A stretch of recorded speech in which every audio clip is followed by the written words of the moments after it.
terkasih dalam Kristus, hari ini kita merayakan peringatan doa untuk arwah kaum beriman.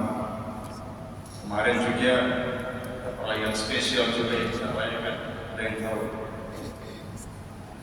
Hari Raya Semua Orang Kudus.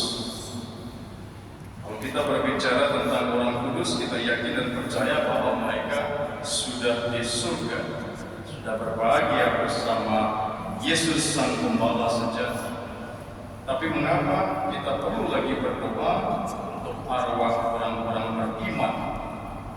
Saya teringat beberapa bulan lalu ketika mengajar katekese, salah satu katekumen tanya kepada saya, Romo, mengapa di gereja Katolik itu kita sering kali berdoa untuk orang-orang yang meninggal? Terlepas di bulan November, kadang-kadang juga dalam misa di luar bulan November, kita juga mempersembahkan intensi khusus untuk orang-orang yang meninggal. Kenapa? Itu yang kita harus lakukan. Kalau kita merasa itu tidak perlu, maka misa pada hari ini juga tidak perlu. Bagaimana perasaan Anda? Bagaimana pendapat Anda? Anda merasa perlu atau tidak? Perlu doa atau tidak? Nah, ini sepi jawabannya. Merasa perlu tapi tidak doa. Itu problem. Kalau perlu semangat, perlu doa tidak, sepi jawabannya. Kita diajak bersama untuk berdoa bagi kaum beriman yang telah meninggal. Menanggapi pertanyaan itu saya menjawab begini. Ketika salah seorang dari kaum keluarga kita, entah orang tua, entah saudara-saudari kita, sedang sakit parah, kritis, apa yang kita buat? Kalau kita bilang, diamkan saja, terserah, itu berarti ada problem. Problem apa? Relasi. Saya doakan kalau mati cepat. Itu problem. Tetapi kalau kita tahu bahwa salah satu anggota keluarga kita, entah itu orang tua atau saudara-saudari kita sakit parah, dan kemudian kita segera bertindak membawa dia ke rumah sakit, memanggil dokter yang terbaik, memberikan perawatan yang terbaik bagi dia, itu menunjukkan bahwa kita mencintai mereka.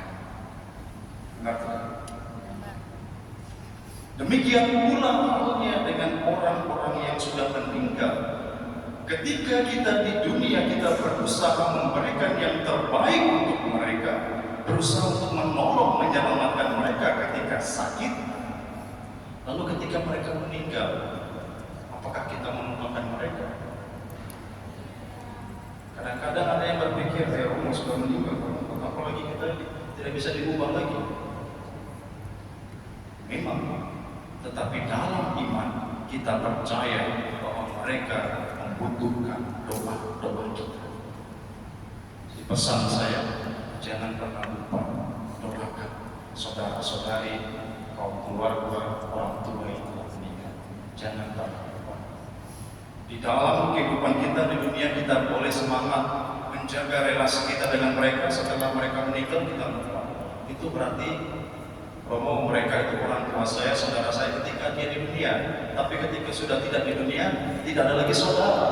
Dia bukan lagi orang tua saya, bukan lagi kakak saya, adik saya. Apakah demikian? Sampai selama-lamanya kita adalah saudara. Bahkan dalam kitab yang lain, dalam Injil Yohanes dikatakan, Yesus mengatakan kepada kita, aku pergi untuk menyediakan tempat bagi. Menyediakan tempat bagi, apa artinya tempat? Tempat itu adalah suatu di mana kita bisa berkumpul bersama. Kalau kita tidak ada Christ the King Chapel ini, kita tidak bisa berkumpul untuk misa. Kalau kita tidak ada tempat untuk berkumpul di St. Paul's School, kita tidak bisa berkumpul dan membuat kegiatan bersama. Tetapi karena adanya tempat, maka kita bisa berkumpul bersama. Yesus pun mengatakan demikian, aku pergi menyediakan tempat bagimu, supaya di mana aku berada, kamu pun berada. Ini pesan yang kedua. Sudah punya tempat belum? Sudah punya tempat belum? Tuhan menyiapkan tempat bagi kita. Yesus mengatakan, aku pergi menyediakan tempat bagimu. Apa artinya? Wah, Romo sudah punya tempat. Enak sekali kok klaim. Hidup puluh hari di dunia kok menyediakan tempat. Kadang-kadang kita berpikir begitu, take it for granted. Tetapi Tuhan mengatakan, aku menyediakan tempat bagimu. Artinya apa? Tuhan sebagai tuan rumah, dia mau tempat yang terbaik. Dan kita sebagai tamunya juga harus datang dengan bersih. Kalau kita undang tamu dari luar, baru rumah kita kotor, berantakan, bau, itu tamu rasa nyaman atau tidak? Mungkin sampai depan pintu dia langsung kabur, sorry, lain kali saya sadar, bersihkan dulu kopinya dulu. Atau sebaliknya, kalau tuan rumah sudah menyiapkan tempat yang bagus, bersih, semuanya disiapkan makanan semua, kalau kita datang dengan baju compang-camping, bau, kotor, mandi juga tidak, sopan atau tidak? Pasti baru sampai depan pintu juga, engkau keluar, jangan datang lagi. Artinya apa?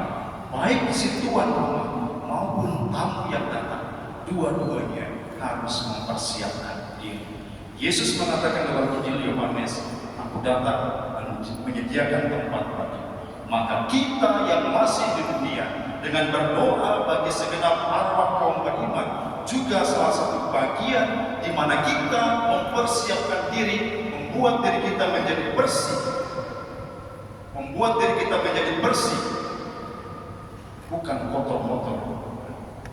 Kadang-kadang ini juga problem, merasa diri layak padahal hidup berharap.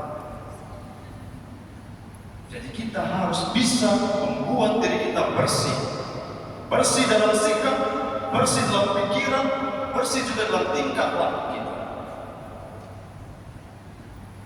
Saya tidak menjamin bahwa yang datang ke gereja itu bersih, tetapi yang datang dengan hati yang tulus itu yang bersih. Maka berusaha datang dengan hati yang bersih agar kita bisa memiliki tempat yang layak, agar kita pun bisa dipersatukan sebagai satu keluarga besar bersama Allah, bersama Yesus sang tuan rumah yang menyediakan tempat bagi kita. Semoga saudara-saudara kita benar-benar memperoleh tempat yang layak, dan kita pun diajak untuk tidak lupa dengan mereka, senantiasa berdoa untuk keselamatan mereka, agar suatu saat nanti kita pun bisa dipersatukan bersama dengan